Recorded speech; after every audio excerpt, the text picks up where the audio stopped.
Hello दोस्तों, मैं अरमान आपकी इस नए वीडियो में स्वागत करता हूं। आज की इस नए वीडियो में एनसीईआरटी और इस एससीईआरटी पर आधारित कक्षा 6 का पहला अध्याय क्या, कब, कहां और कैसे के क्लास नोट्स को देखेंगे, जो बीपीएससी शिक्षक भर्ती के लिए काफ़ी ज़्यादा इम्पोर्टेंट होगा। इसमें हम लोग जानेंगे कि अध्ययन का काल निर्धारण किस प्रकार किया गया है। इसके अलावा अतीत से हमें कौन कौन सी जानकारियाँ एकत्रित होती है, अभिलेख क्या है, पांडुलिपियाँ क्या है, भारत देश का नाम भारत कैसे पड़ा। यानी कि वीडियो काफ़ी ज़्यादा इंपॉर्टेंट होने वाला है। आप लोग वीडियो को शुरू से लेकर अंत तक देखने का प्रयास कीजिएगा। आइए इसके फर्स्ट वन लिनियर परिभाषा को समझते हैं। अतीत से लेकर वर्तमान तक जानकारियाँ हमें इतिहास से ही मिलती है। अध्ययन का काल निर्धारण, अतीत से लेकर वर्तमान तक विभिन्न घटनाओं का तिथि क्रमानुसार अध्ययन एवं विश्लेषण ही इतिहास कहलाता है। अगला हमारा है अध्ययन की सुविधा के लिए इतिहास को 3 कालखंडों में बांटा गया है। अध्ययन की सुविधा के लिए इतिहास को कितने वर्गों में बांटा गया है? 3 वर्गों में बांटा गया है। पहला हमारा है प्राचीन काल, दूसरा मध्यकाल, तीसरा हमारा आधुनिक काल। प्राचीन काल का जो आपका शुरुआत होता है 700 ईस्वी से लेकर 750 ईस्वी तक। उसके बाद हमारा शुरू होता है मध्यकाल, 750 ईस्वी से लेकर 1750 ईस्वी तक। ये जो है आपका लिया गया है ईस्वी आपके एससीईआरटी बुक से लिया गया है, क्लास 6 हिस्ट्री विषय से। अब देखिए तीसरा हमारा है आधुनिक काल। इसका जो प्रारंभ होता है 1750 ईस्वी से लेकर अब तक जो चल रहा है वह हमारा आधुनिक काल ही है। इसमें सबसे पहले हम लोग समझते हैं जो आपकी वन लीनियर है। ऐतिहासिक प्रक्रिया निरंतर चलती रहती है और यह विभाजन इस प्रक्रिया में कहीं भी बाधा नहीं बनते। प्रत्येक ऐतिहासिक युग की अपनी विशेषता होती है। प्राचीन काल, भारत में प्राचीन काल मानव जाति के आरंभिक क्रियाकलापों से 8वीं शताब्दी के पूर्वार्ध यानी कि 700 से लेकर 750 ईस्वी तक निर्धारण किया गया है। अगला हमारा है इसके आरंभिक चरण को पूर्व ऐतिहासिक काल कहा जाता है। इसके आरंभिक चरण को पूर्व ऐतिहासिक काल कहा जाता है क्योंकि उस युग की घटनाओं का कोई क्रमबद्ध लिखित इतिहास उपलब्ध नहीं है, यानी कि लिखित साक्ष्य उपलब्ध नहीं है। दूसरा पॉइंट हमारा इसमें, इस काल में मनुष्य ने आग एवं पहिया का उपयोग सीखा, खेती एवं पशुपालन सीखा, गांव एवं कस्बों तथा शहरों का विकास हुआ। यानी कि पूर्व ऐतिहासिक काल में हम लोग मनुष्य ने आग जलाना, इसके अलावा पहिया का उपयोग, खेती करना, पशुपालन, उसके बाद गांव एवं कस्बों का विकास हुआ पूर्व ऐतिहासिक काल में। अगला हमारा है कि 6ठी शताब्दी ईस्वी से सुसंगठित राज्यों का निर्माण आरंभ हुआ और कालांतर में विशाल साम्राज्यों की स्थापना हुई। 6ठी शताब्दी ईस्वी तक ये साम्राज्यों का विघटन होने लगा, पुनः छोटे छोटे राज्य अस्तित्व में आने लगे। तो यहीं से हमारा ये क्या होता है कि जो प्राचीन काल है वो समाप्त हो जाता है। अब बढ़ते हैं हम मध्यकाल की ओर। तो मध्यकाल की जो शुरुआत माना जाता है 8वीं शताब्दी के मध्य यानी कि 750 ईस्वी तक ये राज्य धीरे धीरे कमजोर पड़ने लगे, लेकिन पुनः व्यापार एवं नगरों का विकास हुआ। 11वीं शताब्दी तक नए सैन्य साधन और उन्नत उत्पादन तकनीक का विकास हुआ। इस्लाम के माध्यम से नई विचारधारा का भारत में आगमन हुआ, जिससे पुनः विशाल साम्राज्यों का गठन हुआ। अगला हमारा है कि सांस्कृतिक समन्वय एवं सामाजिक सामंजस्य भी स्थापित हुआ। यह प्रक्रिया 18वीं शताब्दी के पूर्वार्ध में पुनः पतनशील अवस्था में, यानी कि आपके औरंगजेब के काल में यह पुनः पतनशील अवस्था में आ गया। इसके बाद आता है हमारा आधुनिक काल। आधुनिक काल, इस काल का आरंभ 18वीं शताब्दी के उत्तरार्ध से हुआ, जब पश्चिमी देशों के द्वारा नए विचारों और नई प्रशासनिक व्यापार से भारत में शिक्षा, स्वास्थ्य, संचार व्यवस्था एवं आवागमन में विशेष प्रगति हुई। यह नई प्रशासनिक व्यवस्था विदेशियों द्वारा स्थापित की गई थी, जो हमारे देश के आर्थिक संसाधनों का लाभ प्राप्त करना चाहते थे। इस अवस्था को उपनिवेशवाद हम लोग कहते हैं। अब हम लोग समझेंगे कि उपनिवेशवाद की परिभाषा है क्या। जब कोई शक्तिशाली देश किसी कमजोर देश पर अधिकार कर उसका आर्थिक शोषण करता है तो उसे उस देश का उपनिवेश कहते हैं। जैसे कि मान लीजिए आप राजा हैं और अपने भाई पर क्या कर रहे हैं, अपने शक्तिशाली का फ़ायदा उठाकर उसका शोषण कर रहे हैं, उसके सभी धन को आप ले रहे हैं, तो जो आपका भाई हुआ वो आपका क्या हुआ, एक उपनिवेश हुआ। तो वही बोल रहा है तो उसे उस देश का उपनिवेश कहते हैं। और यह घटना हो रहा है इसे उपनिवेशवाद कहते हैं। भारत ब्रिटेन का एक कीमती उपनिवेश था। लगभग 200 सालों तक ब्रिटेन वालों ने भारत पर कब्जा किया और इसका आर्थिक शोषण किया। अगला हमारा इसमें है 19वीं शताब्दी के उत्तरार्ध से भारत में इस औपनिवेशिक सत्ता के विरुद्ध एक चेतना जागी और राष्ट्रीय आंदोलन सक्रिय हुआ जो सत्य और अहिंसा के सिद्धांतों से प्रेरित रहा। सन 1947 ईस्वी में भारत को आज़ादी मिली और एक नया संविधान बना। इस संविधान के द्वारा जनता को अपने प्रतिनिधित्व द्वारा शासन का अधिकार मिला। यही काल भारत के आधुनिक इतिहास का प्रतिनिधित्व करता है। इसी आधार पर हम समझते हैं पहला हमारा टॉपिक आता हुआ मानव जाति के इतिहास।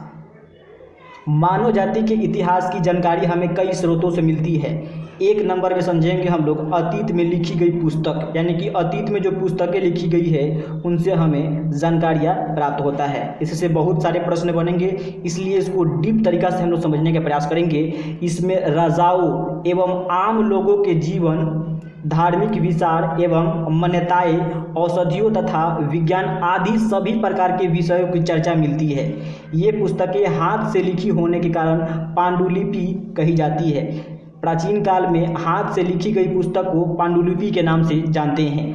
अंग्रेजी में पांडुलिपि के लिए प्रयुक्त होने वाले मैन्युस्क्रिप्ट शब्द लैटिन शब्द है। कौन सा शब्द है? लैटिन शब्द है मेनु, जिसका अर्थ हाथ से निकला है, जिसका अर्थ हमारा क्या है, हाथ है से निकला हुआ है। अगला हमारा है ये पांडुलिपियाँ तारपत्रों अथवा हिमालय क्षेत्र में उगने वाले भूर्ज नामक पेड़ की छाल से बने भोजपत्र पर अपने हाथों से लिखा जाता था। इसको लिखकर मंदिरों या विहारों में रख दिया जाता था। ये पांडुलिपियाँ इन्हीं स्थानों से प्राप्त हुई है। तो पांडुलिपियों की प्राप्ति कहाँ से किया गया है? तो मंदिरों और विहारों से पांडुलिपियाँ की प्राप्त किया गया है। पटना की खुदा बख्श लाइब्रेरी, तो पूछेगा कि पटना की खुदा बख्श लाइब्रेरी कहाँ पे है? तो पटना में ही है, यानी कि पूछेगा कि खुदा बख्श लाइब्रेरी कहाँ है? तो पटना में है। एवं पालीगंज स्थित भरतपुरा के गोपाल नारायण सिंह सार्वजनिक पुस्तकालय में अनेक पांडुलिपियाँ सुरक्षित है। यह हमारे बीपीएससी के लिए काफ़ी ज़्यादा इम्पोर्टेंट है दोनों। पहला पूछेगा कि खुदा बख्श लाइब्रेरी कहाँ पे है? तो पटना में है, क्योंकि बिहार से है। इसके अलावा पूछेगा कि गोपाल नारायण सिंह सार्वजनिक पुस्तकालय कहाँ पे है? तो आपके पटना से 30 किलोमीटर दूरी पर है। पटना से आपकी 30 किलोमीटर दूरी पर है आपका पालीगंज। यही पालीगंज जो आपके भरतपुरा में पड़ता है। अगला हमारा है लिखित स्रोतों में अनेक महाकाव्य, कविताएं एवं नाटक आदि है। इनमें कई संस्कृत भाषा में लिखे गए, जबकि अन्य प्राकृत, तमिल तथा कन्नड़ आदि में लिखे हुए मिले। अगला है कि प्राकृत भाषा का प्रयोग आम लोग करते थे। जो प्राकृत भाषा है इसका प्रयोग आम लोग करते थे। तो यहाँ से पूछ सकता है कि प्राकृत भाषा का प्रयोग कौन से लोग करते थे? तो आम लोग करते थे। अगला है कि इन पुस्तकों में कुछ धर्म पर आधारित है, जैसे कि वेद, बौद्ध, जैन साहित्य। इसके अलावा कुछ राजनीतिक शास्त्र पर लिखी गई, जैसे कि कौटिल्य का अर्थशास्त्र, कालिदास का नाटक अभिज्ञान शकुंतलम जो है एक कालिदास का नाटक है। अगला यहाँ से सबसे महत्वपूर्ण फैक्ट, महाभारत विश्व का सबसे बड़ा महाकाव्य है। महाभारत विश्व का सबसे बड़ा महाकाव्य है। दूसरा टॉपिक हमारा अभिलेख एक काफ़ी इम्पोर्टेंट टॉपिक है। इससे बहुत सारे प्रश्न बन सकते हैं। अभिलेख का अर्थ है पत्थर अथवा सख्त कठोर धातु की सतहों पर लिखी गई बातें या लेख। इसका अर्थ यही होता है। अभिलेख पत्थर अथवा धातु की सतह पर नुकीले औजारों द्वारा उत्कीर्ण कराए जाते थे। इन अभिलेखों में राजाओं तथा अन्य महत्वपूर्ण लोगों के आदेश और उपलब्धियां वर्णित होता था। इन्हें वैसे जगहों पर लगाया जाता था जहां अधिक से अधिक लोग आते जाते थे, ताकि उनका क्या कर सके, पालन किया जा सके, पालन कर सके। राजाओं तथा रानियों सहित अन्य स्त्री पुरुष भी अपने कार्य के विवरण को उत्कीर्ण करवाए हैं, किसमें, अभिलेख में। तो यहाँ से प्रश्न बन सकता है, ध्यान देना है। अगला हमारा है कि इसके अंतर्गत शासक के लड़ाइयों में अर्जित विजयों का लेखा जोखा रखा करते थे। अभिलेख के अंतर्गत शासक में जो लड़ाई में जो खर्चा हुआ उसके लेखा जोखा को रखते थे। इसके अलावा हमारा है सम्राट अशोक का अभिलेख अधिकांशतः 3 भाषा में लिखा गया है, जैसे कि प्राकृत भाषा हो गया, यूनानी हो गया और आरामाइक है। जो आपके अफगानिस्तान के कंधार से प्राप्त हुआ है वो आपके यूनानी और आरामाइक में लिखा गया है। अगला हमारा देखिए तारपत्र, यानी कि कुछ नोट है, इसको समझते हैं कि तारपत्र क्या होता है। तारपत्र तार के पेड़ के चौड़े पत्ते से प्राप्त होता है। भोजपत्र क्या होता है, भुर्ज नामक पेड़ की छाल से प्राप्त होता है। इसे हिमालयन वृक्ष भी कहा जाता है, जो लगभग 4500 मीटर ऊंचाई पर सफ़ेद छाल है। 4500 मीटर ऊंचाई पर यह उगता है, जो सफ़ेद पतला छाल होता है। ताम्रपत्र क्या है, इसको समझते हैं। ताम्रपत्र के पतले, तांबे के पतले एवं चपटे टुकड़े होते हैं, चपटे टुकड़े होते हैं। स्तंभ लेख, पत्थर के स्तंभों पर लिखे गए लेख को हम लोग क्या बोलते हैं, स्तंभ लेख बोलते हैं। पत्थर की चट्टानों पर लिखे गए लेख को हम लोग बोलते हैं शिलालेख। अगला हमारा है कि रुम्नीदेही अभिलेख। रुम्नीदेही अभिलेख कहाँ से प्राप्त हुआ है, तो रुम्नीदेही अभिलेख अशोक का सबसे छोटा अभिलेख है, जो लुम्बिनी नेपाल से प्राप्त हुआ है। इस अभिलेख में अशोक ने यह घोषणा किया है कि लुम्बिनी कहाँ पे है, नेपाल में है। लुम्बिनी में उपज का 8वां भाग कर के रूप में लिया जाएगा, 8वां भाग कर के रूप में लिया जाएगा। अगला हमारा है अतीत के वस्तुओं के माध्यम से। अतीत के वस्तुओं के माध्यम से भी हम जानकारी एकत्रित करते हैं। प्राचीन काल में कई प्रकार के वस्तुओं से जानकारी प्राप्त होती है, जैसे मिट्टी के बर्तन, खिलौने, हथियारों तथा औजारों द्वारा मिलती है। इसके अलावा पत्थर, ईंट से बनी इमारतों के अवशेषों, चित्रों तथा मूर्तियों के अध्ययन से मिलती है। इसके अलावा हम लोग आभूषण, सिक्कों से भी जानकारी प्राप्त होती है। जानवरों, चिड़िया तथा मछलियों की हड्डी से भी हमें जानकारी प्राप्त होती है। पुरातत्व क्या होता है, इसको समझते हैं। प्राचीन काल में मानव द्वारा प्रयोग में लाई गई वस्तुओं, निर्मित मंदिरों एवं इमारतों आदि के अवशेषों का अध्ययन पुरातत्व कहलाता है। इसका अध्ययन करने वाला व्यक्ति पुरातत्ववेत्ता या आर्कियोलॉजिस्ट कहलाता है, या आर्कियोलॉजिस्ट कहते हैं। आगे हमारा है कि अलेक्जेंडर कनिंघम को भारतीय पुरातत्व विभाग का जन्मदाता माना जाता है। तो भारतीय पुरातत्व विभाग का जन्मदाता किसे माना जाता है, तो अलेक्जेंडर कनिंघम को हम लोग भारतीय पुरातत्व विभाग का जन्मदाता मानते हैं। अगला है कि डॉक्टर स्नूपर ने पटना के कमरार नामक स्थान से खुदाई द्वारा चंद्रगुप्त मौर्य के राजमहल के स्तंभ निकाले। इस खुदाई में सोने के बैल के टुकड़े प्राप्त हुए। इससे मगध साम्राज्य की समृद्धि एवं भव्यता पर प्रकाश पड़ता है। तो यहाँ से प्रश्न पूछेगा कि डॉक्टर स्नूपर ने पटना के कुम्हरार नामक स्थान की खुदाई कराया था, जिससे चंद्रगुप्त मौर्य के शासनकाल के राजमहल के स्तंभ प्राप्त हुए हैं। इसके अलावा सोने के बैल के टुकड़े भी प्राप्त हुए थे। अगला हमारा है सिक्के एवं मोहरे। सिक्के एवं मोहरे क्या होते हैं, इसको समझते हैं। यह शासकों द्वारा जारी किया जाता था, जिस पर राजकीय चिन्ह, धार्मिक चिन्ह या कोई लिपि अंकित होती थी। सिक्कों से उस शासक के नाम तथा समय का पता चलता था। सिक्कों से उस शासक के नाम तथा समय का पता चलता था। सिक्कों की बनावट से उस समय की कला तथा सिक्कों की धातु से आर्थिक स्थिति की जानकारी मिलती थी। इसके अलावा हमारा है सिक्का का शुरुआत सबसे पहले प्राचीन ग्रीस में 600 ईस्वी पूर्व में हुआ था। सिक्कों का अध्ययन मुद्राशास्त्र या न्यूमेस्टिक्स कहलाता है। अगला हमारा है कि हड़प्पाकालीन मेसोपोटामिया से मिली है। इससे पता चलता है कि हड़प्पा वासियों का व्यापार मेसोपोटामिया से होता था। यह आपके यूपी बोर्ड के SCERT से पॉइंट को लिया गया है। अगला हमारा है कि मेसोपोटामिया सभ्यता वर्तमान इराक के दजला और फरात नदी के बीच विकसित सभ्यता थी। इन्होंने सबसे पहले लिखने का ज्ञान दिया था मनुष्य को। तो जो आपकी मेसोपोटामिया सभ्यता है, इन्होंने सबसे पहले मनुष्य को लिखने का ज्ञान दिया था। इसके अलावा है सारनाथ का स्तूप, यह भी आपके यूपी बोर्ड SCERT से लिया गया है। सारनाथ उत्तर प्रदेश में स्थित है। इस स्तूप में धमेक एक स्तूप का निर्माण मौर्य वंश के शासक अशोक ने करवाया था। तो धमेक स्तूप का निर्माण किसने कराया था? तो अशोक ने कराया था। महात्मा बुद्ध ने सर्वप्रथम सारनाथ में अपना उपदेश दिया था। सर्वप्रथम अपना उपदेश कहाँ पे दिए थे महात्मा बुद्ध? तो सारनाथ में दिए थे। सारनाथ कहाँ पे है? तो यूपी में है। अगला है कि स्तूप क्या होता है, इसको समझते हैं। स्तूप क्या होता है? तो स्तूप का सामान्य अर्थ होता है टीला, यानी कि क्या होता है? टीला होता है। प्रायः सभी स्तूपों के अंदर एक डिब्बे में महात्मा बुद्ध या उनके अनुयायियों के शरीर के अवशेष जैसे कि दांत, हड्डी, राख या उनके द्वारा प्रयोग में लाई गई सामग्री, पत्थर अथवा सिक्के रखे रहते हैं। इस स्तूप में यही सब चीज रखा रहता है। अगला हमारा है कि रेडियो कार्बन विधि। रेडियो कार्बन विधि क्या है? यह आपके आ गया SCERT Bihar board. SCERT Bihar board का ये टॉपिक है। रेडियो कार्बन विधि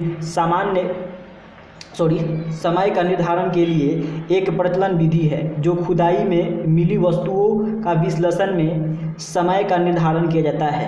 अगला हमारा है कि सारी वस्तुओं में एक विशेष प्रकार की रेडियोधर्मी पदार्थ होता है जिसे हम लोग कार्बन 14 कहते हैं। अगला हमारा है कि रेडियोधर्मी पदार्थ क्या होता है? रेडियोधर्मी पदार्थ वैसा पदार्थ होता है जिनमें से निश्चित दर में छोटे छोटे कण निकलते हैं। जब कोई जीव जिंदा रहते हैं तब वे जिस मात्रा में वायुमंडल से कार्बन 14 लेते हैं उसी मात्रा में रेडियोधर्मिता के कारण मरने के बाद उसे खो देते हैं। जब कोई जीव मर जाता है तब वह वायुमंडल से कोई कार्बन 14 नहीं लेता है, वह इसे एक निश्चित दर से खोता रहता है। भौतिक शास्त्री इसी निहित कार्बन 14 की मात्रा का पता लगाकर उस जीव की आयु निश्चित करते हैं।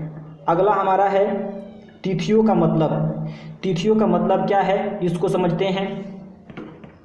तारीख बदला मतलब कि आपका इतिहास बदला। तिथियों का मतलब है कि तारीख बदला और आपका इतिहास बदल जाएगा। तो वही है कि प्राचीन काल में हमारे देश में तिथियों की गणना विक्रम संवत और शाक संवत के आधार पर होती थी। वर्तमान में तिथियों की गणना मुख्यतः ईसाई धर्म प्रवर्तक ईसा मसीह के जन्म की तिथि से की जाती है। इसमें ईसा मसीह के जन्म को शून्य माना जाता है। ईसा मसीह के जन्म को हम लोग शून्य मानते हैं। अब यहाँ से आया फैक्ट वाला बात, उनके जन्म के पूर्व की सभी तिथियों को अंग्रेजी में बिफोर क्राइस्ट यानी कि BC और हिंदी में ईसा पूर्व यानी कि ईस्वी लिखते हैं। उसके जन्म के बाद सभी तिथियों को अंग्रेजी में एनो डोमिनी जो है आपके ये लैटिन शब्द है। एनो डोमिनी जो है आपके लैटिन शब्द है जिसे हम लोग जिसका हम लोग हिंदी में ईस्वी लिखते हैं। ईस्वी में हिंदी में क्या लिखते हैं? ईस्वी लिखते हैं। यहाँ पे हम लोग समझ सकते हैं कि मान लीजिए ये आपका क्या है? 0 है। तो इस शून्य को हम लोग मानेंगे कि ईसा का ये जन्म हुआ और जन्म की इस ओर की तिथि है यानी कि 500 हो गया, 500 ईस्वी, आपका 1000 ईस्वी, 1500 ईस्वी, अभी आपका चल रहा है 2024। इसी तरह करके आएगा आपका 2100, 2200, 2300, 2400, 2500 करते करते जाएगा आपका 100 अंतराल में। और इसके पूर्व की तिथि को हम लोग बोलते हैं क्या? ईसा पूर्व, यानी ईसा पूर्व की ये सभी तिथियां हैं। अगला है कि भौगोलिक पृष्ठभूमि। भौगोलिक पृष्ठभूमि क्या है? तो प्राचीन काल से लेकर अब तक कि भारत के इतिहास को समझने के लिए सर्वप्रथम उनकी भौगोलिक रूपरेखा की जानकारी आवश्यक है। भौगोलिक दृष्टि से भारत को मुख्यतः 4 भागों में बांटा गया है। यह प्रश्न पूछा हुआ है SCERT में कि भौगोलिक दृष्टि से भारत को कितने भाग में बांटा गया है। तो भौगोलिक दृष्टि से भारत को 4 भागों में बांटा जा सकता है। पहला इसमें देखिए उत्तर के पर्वतीय प्रदेश जो आपका भारत का मैप बनाएंगे, जिससे कि मान लीजिए आपका भारत का ये मैप है, तो ये उत्तर का जो पर्वतीय प्रदेश है जो तराई के जंगलों से प्रारंभ होकर हिमालय के शिखर तक फैले हैं। जो तराई के जंगलों से शुरू होकर आपका हिमालय के आपके शिखर तक फैले हैं। इसमें कश्मीर, इधर आपका कश्मीर पड़ेगा, इसमें आपके कश्मीर, कंगारा, कुमायूं तथा सिक्किम के प्रदेश सम्मिलित हैं। इसी प्रकार उत्तर का मैदान जो अपनी उपजाऊ भूमि और अधिक पैदावार के लिए प्रसिद्ध है। उत्तर का मैदान जो अपनी उपजाऊ एवं पैदावार के लिए अधिक प्रसिद्ध है। इसमें सिंधु, गंगा, यमुना और सहायक नदियों से सिंचाई का काम होता है। यह क्षेत्र देश का सर्वाधिक उपजाऊ क्षेत्र है। अगला हमारा तीसरा पार्ट दक्षिण के पठार। दक्षिण के पठार, ये वाला हिस्सा दक्षिण के पठार, जैसे कि मान लीजिए हम चित्र बनाते हैं, ये वाला हो गया दक्षिण के पठार। बीच वाला जो आपका हिस्सा है इसी को बोलते हैं हम लोग दक्षिण के पठार। दक्षिण के पठार के अंतर्गत उत्तर में नर्मदा एवं ताप्ती, जैसे कि उत्तर में आपका नर्मदा और ताप्ती नदी बहती है। इस भाग में विंध्य तथा सतपुड़ा की पहाड़ियाँ हैं जो उत्तर भारत को दक्षिण भारत से अलग करती है। जो उत्तर भारत को दक्षिण भारत से कौन से पहाड़ी अलग करती है, तो आपका विंध्य पहाड़ियाँ अलग करता है। इसके अलावा चौथा है कि सुदूर दक्षिण के मैदान में गोदावरी, कृष्णा तथा कावेरी के उपजाऊ डेल्टा वाले प्रदेश मिलते हैं। जैसे कि मान लीजिए आपका ये वाला जो भाग हुआ, ये जो आपका भाग है इसी को बोलते हैं हम लोग कि गोदावरी, कृष्णा एवं कावेरी के उपजाऊ डेल्टा वाले ये प्रदेश हैं। इसी प्रकार आगे हम चलते हैं। भारतीय उपमहाद्वीप के उत्तरी सीमा पर स्थित पर्वत श्रृंखला भारतीय उपमहाद्वीप को पश्चिम तथा मध्य एशिया से अलग करते हैं। इन पर्वतों में अनेक दर्रे हैं, जैसे दर्रे मतलब कि रास्ते, जैसे कि खैबर दर्रा हो गया, आपका बुलंद दर्रा हो गया, गोमल दर्रा हो गया। इन दर्रों के माध्यम से भारत का संपर्क अफगानिस्तान तथा ईरान से बना रहता था।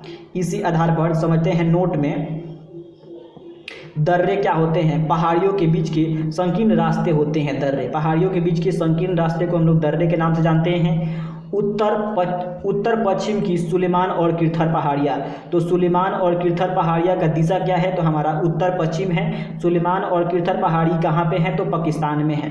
पाकिस्तान में आपका सुलेमान और किरथर पहाड़ियाँ है। भारतीय उपमहाद्वीप के उत्तर पश्चिम क्षेत्र में ही मेहरगढ़ जैसा स्थान है, जहाँ SCERT के अनुसार लगभग 600 ईस्वी पूर्व, लेकिन हम लोग को याद करना है NCERT के अनुसार 8000 वर्ष पूर्व। यहाँ पे छोटी से बोल दिए 600 तो होगा यहाँ पे 6000 ईस्वी पूर्व। और आपके NCERT के अनुसार 8000 वर्ष पूर्व स्त्री पुरुषों ने सबसे पहले गेहूँ तथा जौ जैसी फसलों को उपजाना आरंभ किया तथा भेड़, बकरी और गाय, बैल जैसे पशुओं को पालतू बनाना शुरू किया था।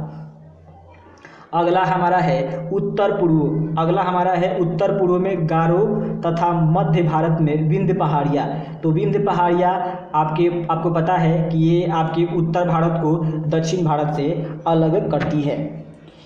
यहाँ पे इसका दिया गया है पहला टॉपिक, यहाँ कृषि का विकास हुआ और विंध्य पहाड़ियों के उत्तर में स्थित कोल्डियामा एवं चौपानी मांडू ऐसा स्थल है जहाँ सबसे पहले चावल यानी कि धान उपजाया जाता था। अगला हमारा है सिंधु तथा इसकी सहायक नदियाँ उत्तर पश्चिम क्षेत्र में ही सिंधु एवं इसकी सहायक नदियाँ बहती है। सहायक नदियाँ उन्हें कहते हैं जो एक बड़ी नदी में मिल जाती है। सिंधु के सहायक झेलम हो गया, चिनाब हो गया, रावी हो गया, व्यास हो गया तथा सतलज नदी है। 5 आपके इसके सहायक नदियाँ हैं। अगला हमारा है लगभग 4700 वर्ष पूर्व इन्हीं नदियों के किनारे नगरीय सभ्यता का विकास हुआ, जिसे हम लोग सिंधु घाटी सभ्यता के नाम से जानते हैं, हड़प्पा सभ्यता के नाम से जानते हैं। इसके अलावा गंगा तथा इसकी सहायक नदी प्राचीन काल में गंगा के दक्षिण के आसपास का क्षेत्र मगध के नाम से जाना जाता था, वर्तमान में जिसे हम लोग बिहार कहते हैं। इसके शासक बहुत शक्तिशाली थे और उन्होंने एक विशाल साम्राज्य की स्थापना की थी। इसी प्रकार विंध्य पहाड़ियों के उत्तर पूर्व एवं ब्रह्मपुत्र नदी के पश्चिम में गंगा एवं उसकी सहायक नदियाँ सोन, चंबल, यमुना इत्यादि बहती है।